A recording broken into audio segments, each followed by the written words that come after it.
What's up guys? In this video, you're going to learn about the 5 villains that destroy your decision making at the poker tables. Now before we dive in, if you do enjoy this video, make sure you smash the like button before you go. And also, if you're not already following this channel, make sure you hit the subscribe button so you don't miss any future videos. Alright, so today we're going to look at your ability to make very good decisions at the poker tables. And to do this, we're going to look at it through the lens of your emotional state. All right, so I'm a big believer that your emotional state impacts your decision making on every level. All right, so if we want to make good decisions, we've got to master our emotional state. All right, and for the analogy of this video, I want you to think of your emotional state like your starting hand. All right, so if you're in a heightened emotional state, let's say you're focused, you're alert, you're prepared, you feel good about playing, and you're confident in your game. This is like getting dealt at the very top of your range, all right? Call the top 10% of your range in terms of starting hands. You get an aces, you get an ace king, you get pocket pairs. You're getting dealt at the top of your range, right? Still got to play those hands well, but you're giving yourself a really good opportunity, all right, to play your best poker. On the flip side, if your emotional state is compromised, this could be either frustrated, angry, or it could be on the other side of the spectrum of bored, disengaged, but you're just not feeling connected with the game, or you're heightened negative emotions. That's like getting dealt a bad starting hand. All right, that's like getting your 7-2 offs, the bottom 10% of your range. All right, yes, you can still play those hands well in a technical side, but you're not giving yourself much of an opportunity. All right, so would you rather be dealt the top 10% of your range every hand, or the bottom 10%? No brainer, right? So with this emotional state, I think it's really important to understand that it's fundamental to playing your best poker, all right? You've got to get good at understanding the things that compromise you emotionally, all right? So it's all well and good me saying, put yourself in a peak emotional state, get focused, get motivated and feel alert and ready. Sometimes that's difficult, right? Because there's lots of things that happen as a poker player that make it challenging. So today I'm going to talk about the 5 things, or 5 villains that cause us to lose our emotional state or to have a compromised emotional state, and some things we can do to work against those. Okay, so how to fight back against these 5 villains. All right, so the first villain that we run into when we're trying to keep control of our emotional state is attachment. All right, attachment. We get attached to outcomes in terms of results. We get attached to hands when we're playing. We want to win with certain value hands. We just get attached to certain outcomes, and the framework, or kind of the mindset that's running behind the scenes, is I really want to win. I really want to win. All right, so you want to win, you want to make money, you want your graph to keep going up, you want things to go your way. Now the problem is with attachment that creates vulnerability. All right, because then we become vulnerable to the things we're attached to losing them. All right, so if you're attached to money, you fear losing money. If you're attached to people, you fear losing those people. All right, if you're attached to your hand in poker, you fear losing that hand with that hand. All right, so we've got to be aware that being attached to things creates a over dependency and stuff. All right, so we want stuff too bad, we cling to it, we want it, the outcomes to go our way. All right, so the cure to attachment is the inverse, which is detachment. All right, so we've got to practice detachment, and we've got to practice being okay with not having that thing. All right, so the thing that we value, whether it's winning, in this example for you guys is probably the easiest example to use, winning as a poker player. When you're attached to winning, the detachment is I'm okay with every outcome. So if attachment comes from I really need to win, I want these things badly, detachment comes from being okay with any outcome. Anything that happens, I accept it. I accept winning, I accept losing, I accept anything that comes my way. And this takes some practice, all right? So you gotta sit with it. You gotta sit with the things you're attached to and go, what would happen if the opposite happens? What happens if the thing I want, I like, the thing I want, the thing I'm attached to, what happens if I didn't get that and I actually got the inverse? How would that make me feel? And at first you'll find it feels uncomfortable, but you gotta sit with that, all right? So we're not gonna go super deep into like how to break each one down. I'm just giving you guys a framework of what the villains are and how to start cultivating those kind of antidotes or the cures for each villain. All right, so the first one, attachment, and you got to start working on becoming more detached from money, whatever it is you're attached to. It could be success, could be anything that's apparent to you. The second villain that we run into is expectations. All right, as a poker player, when we sit down to play, we expect to win. We expect to have a winning session. We expect to make money. Now, that's all well and good in theory, but newsflash, if you guys haven't been playing poker for any period of time, you realize that doesn't always happen. As a result, that expectation of wanting to win, of thinking we should win, creates tension, all right? And we get frustrated, annoyed, angry when things aren't going our way. So we've got to always, over and over and over, keep our expectations in check.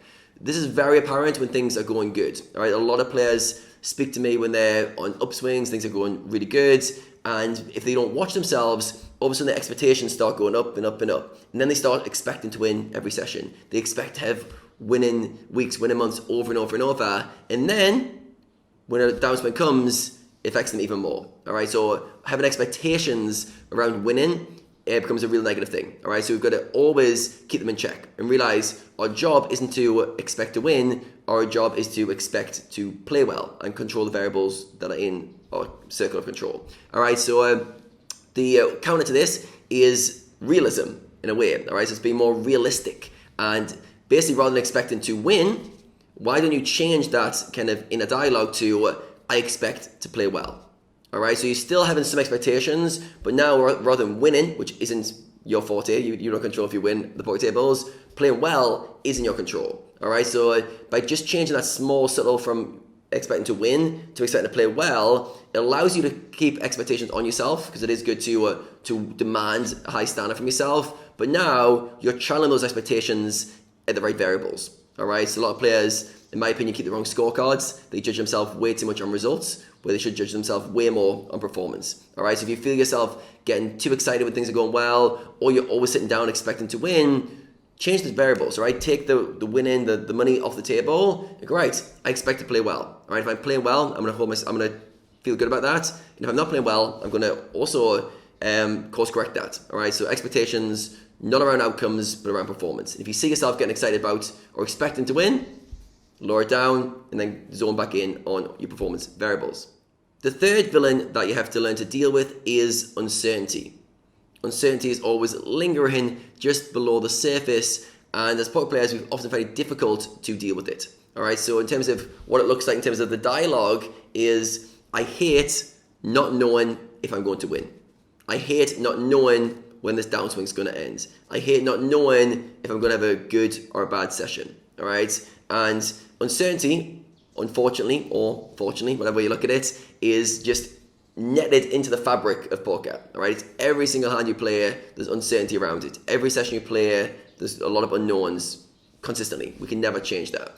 So as a poker player, it's challenging, right? Because the mind craves certainty. We want the cure to this. We don't want to feel uncertain. We want to know what's coming next. But as a poker player, you never know. All right, so we've got to counter this. We've got to get used to that feeling of uncertainty. All right, because it's always there. We've got to get used to how it feels. So how does it feel to be uncertain, and how can I channel it in the right way? All right, so how can I mitigate it where I can, but also just deal with it in a better way. All right, be more tolerant of uncertainty and actually enjoy uncertainty. All right, so two of the cures, or two of the kind of antidotes for uncertainty. Number one is courage. All right, so courage is basically to feel that uncertainty and kind of to step into it, almost like feel the fear in the unknown, to be able to step into that.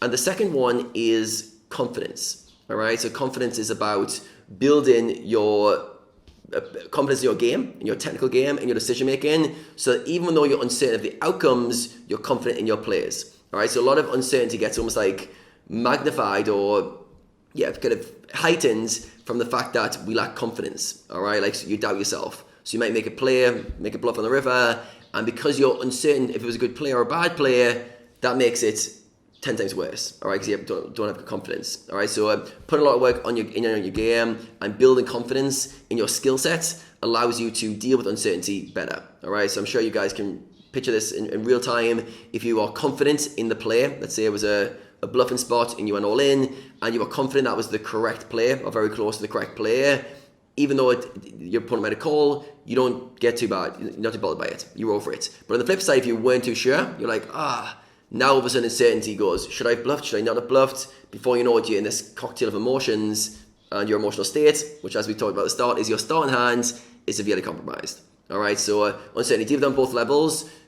Courage to like feel that feeling and take action regardless of it, because it's always going to be there. We can't get rid of uncertainty, but also to have courage to step into it. All right. So rather than having the framework of uncertainty, which is saying, I hate not knowing what's going to happen next, why don't you embrace it? Why don't you embrace the uncertainty of poker and say it to somebody yourself that like, I enjoy not knowing what's going to happen next. I love the complexity of poker, how it's so different, every hand, every game, anything can happen. And I love not knowing what's going to happen next. And then having confidence. I'm confident whatever happens, it'll work out. I'll figure it out. I'll make it work. All right. And those things, by just changing that kind of dialogue with yourself from hating the unknown to embracing it, is huge. All right. It might sound like it's subtle, but it's massive. If you can install that enjoyment of the unknown, it takes the pressure off. And then if you've got this underlying confidence of being able to figure it out, it relieves a lot of the pressure that comes from uncertainty. The fourth villain that you need to overcome is your preferences. I like things this way. I like to win. All right, it's the things that you want, and it's on the flip side, it's the things you don't want. It's creating this kind of divide. I've talked about this in previous videos, but basically you divide the world into two lists. I like these things, and I don't like these things. Now, as a result, when things happen that you like, great, you feel good. But when things happen that you don't like, you feel bad. All right, so very often it's like we create this kind of black and white polarization of life, and as a result, we suffer a lot when things don't go our way.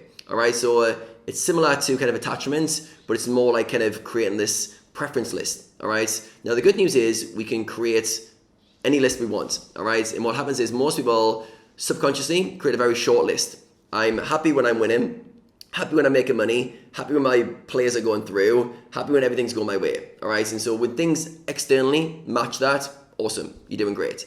But the bad news is when things don't fit that blueprint and you're losing, your bluffs aren't going through, you're making mistakes, all those things that you don't like, all of a sudden now your emotional state, your starting hand is getting compromised. All right, so we've got to kind of counter this, we've got to create more flexibility.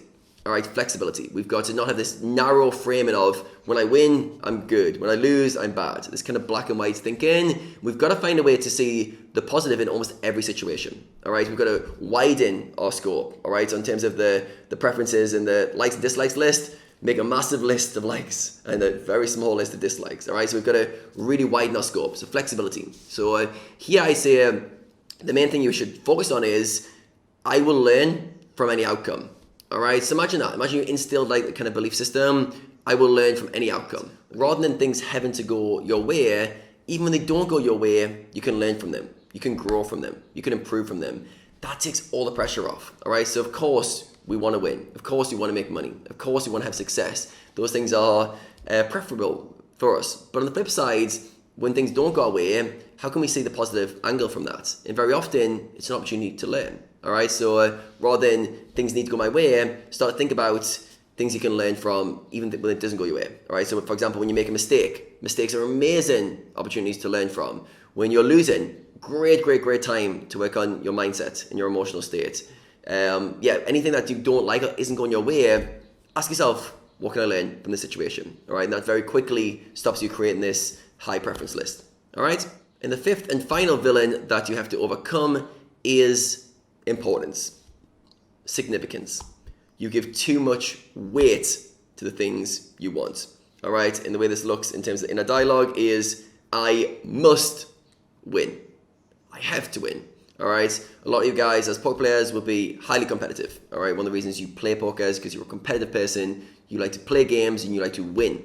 All right, but as a result of that, we create too much significance around that. All right, so it's similar to attachment. Attachment is more you cling to the outcome, whereas importance is you give this thing a very high meaning. All right, it means a lot to you.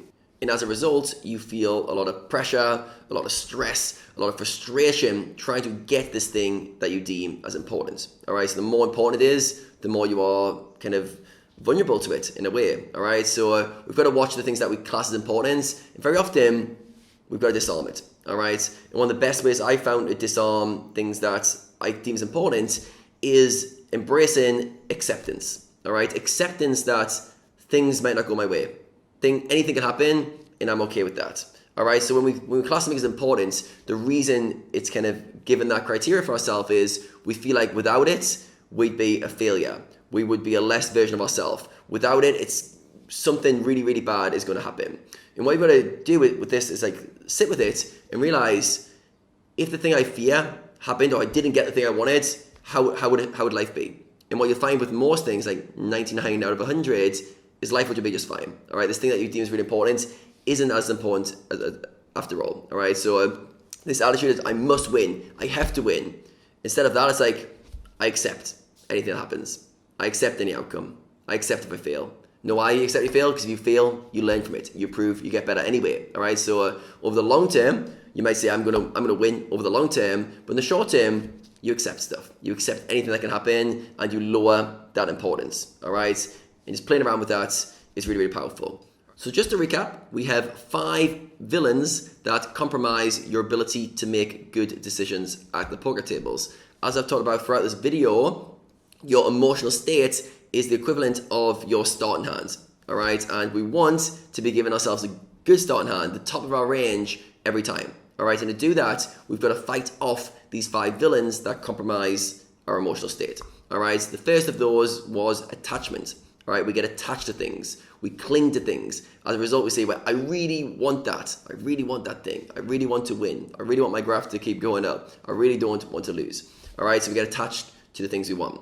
So to counter that, we've got to practice detachment. All right, we've got to practice being okay with anything that happens, being okay with losing, being okay with negative outcomes. And the more we are attached to outcomes, the more vulnerable we are. All right, so you've got to practice over and over detaching. All right, so when you see yourself overly attached to something, you've got to stop yourself and practice being okay with not having that thing.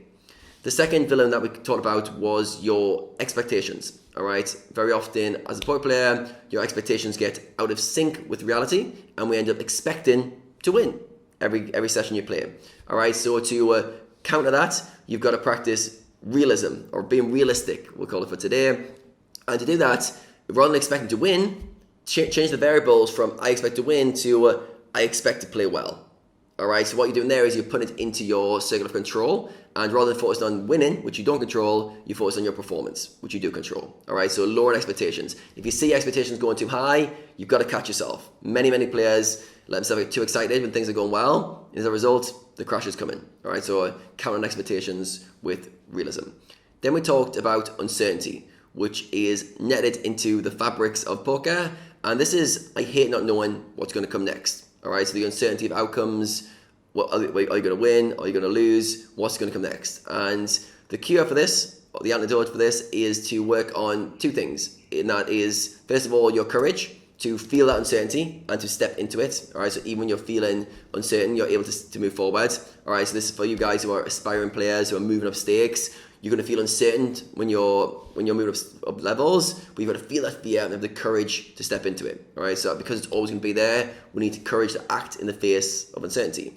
But then we also need to build confidence. All right, confidence is your ability to be moving forward, but knowing you're doing the right things. All right, so I talked about like if you're making a bluff on the river and you're very confident it's the right play, you're probably not going to overthink about it after. Even if your opponent calls, you might go, oh well, cool, it was a good play. On the flip side, if you're uncertain, like you're hesitating, do I bluff, do I not? And then you bluff, now you're going to be second guessing yourself. Should I have done this, should I not? And the lack of confidence creates this more uncertainty. All right, so we've got to work on building confidence in our technical ability and our skill sets, so uncertainty becomes less of a factor. All right, so those 2 in tandem will work really well. The fourth villain we talked about was preferences and how we split the world into our likes and dislikes. I like these things, I don't like these things. So I challenge you guys to basically try to treat everything as an opportunity to learn. If you can learn from everything, then you don't need to have this black and white, this is good, this is bad mentality. All right, when you're losing, when you're making mistakes, what can you learn? If you're looking for the lessons, that will always help you to see the positive angle. In the fifth villain that we talked about was importance. All right, and having way too much significance around events. And this is, I must win. This winning will define me as a person. I'll be a better person because I've had this success or made this money. All right, we think our life's going to be fundamentally different from an external outcome.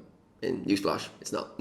All right, so to counter this one, we've got to work on acceptance. Accepting that things might not go our way and it's going to be fine. All right, and lowering the importance. When you realize I'm fine no matter what. I'm fine with my life. I'm going to be happy in my skin, happy in my life that I've got, regardless if I win, lose, or draw. That lowers this importance. It allows you to accept what happens. Alright guys, that concludes today's video. Drop a comment below to let me know which of the 5 villains you guys struggle with the most. Also, if you did get some value from this video, please hit that like button. And if you're not already, subscribe to my channel. There's new videos coming every week on mindset and performance. And also in the comments, if you've got any suggestions of videos, drop them there and I will try to incorporate them into a video for you guys. Alright guys, thanks for watching. There's going to be plenty more from me very soon.